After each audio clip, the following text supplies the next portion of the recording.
Check it out.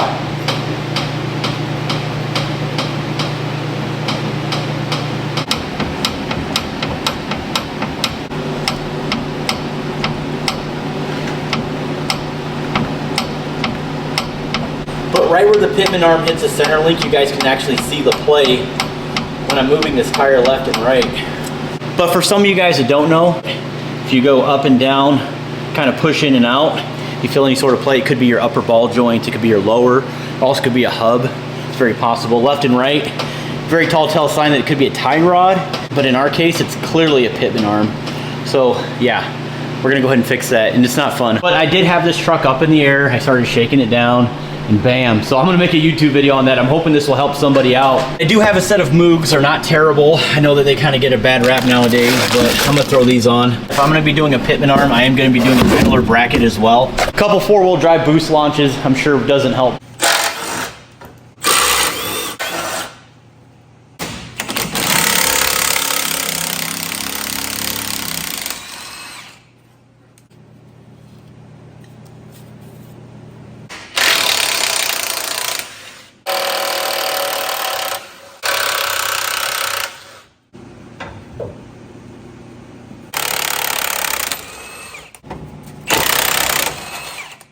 Now we're gonna go ahead and take the biggest wrench that we possibly can find in our toolbox, or an adjustable, and just remove this nut right here so I can break this free from the steering gearbox. Check it out, 1 7/8. I do have one in the shop. No need for a cheater bar on this one.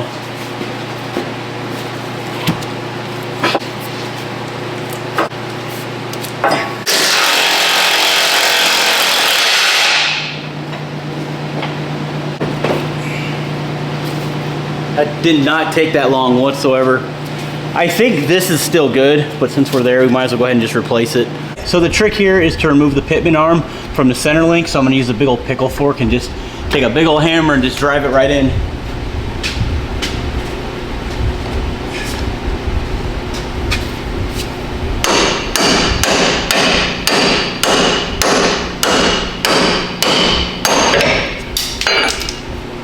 But the idea is to just cut one line, just like that, all the way, almost all the way through, not all the way through, because you don't want to touch the threads, obviously. And after I've made my cut, I'm going to take my air hammer and simply just kiss it just a little bit right there. It's going to split it wide open, and theoretically, this entire Pitman arm will come right off.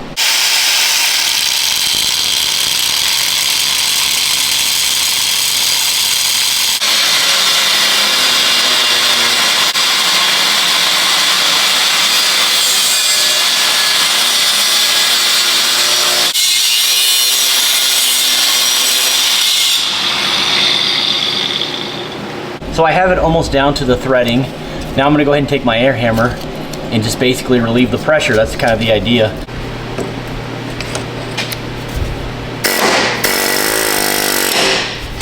And that is it, guys. That's how you do it. So I'm gonna go ahead and remove the steering gearbox. I'm just gonna pull it out a little bit. That way I can drop this down and get all this out of here. And we'll go ahead and replace everything.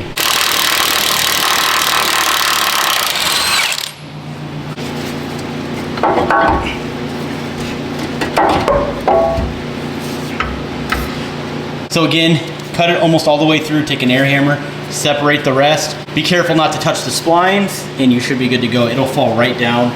This is pretty straightforward. I'm gonna install this stuff, and then after that, we're gonna go ahead and test it, wiggle the tires and see what happens. So let me go ahead and get this installed right now.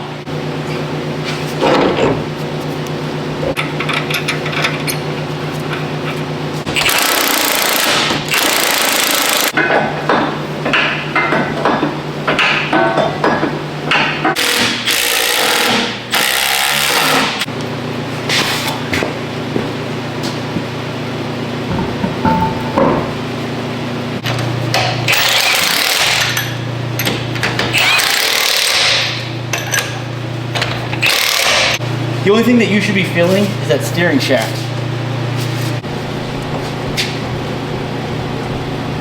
And I see absolutely no play. If you've ever done this job before, you guys know how much of a pain it is to get this thing in between the steering gearbox and that front cross member. It's almost impossible.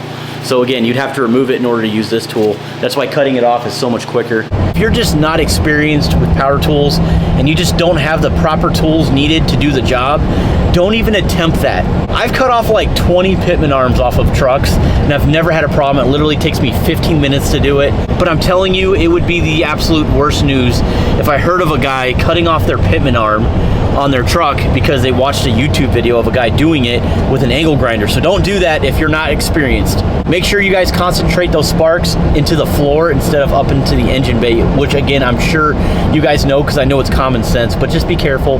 Obviously, the best way of doing this is just removing the steering gearbox completely and using a Pitman arm puller. With all of that being said, we'll see you on the next one. Stay tuned.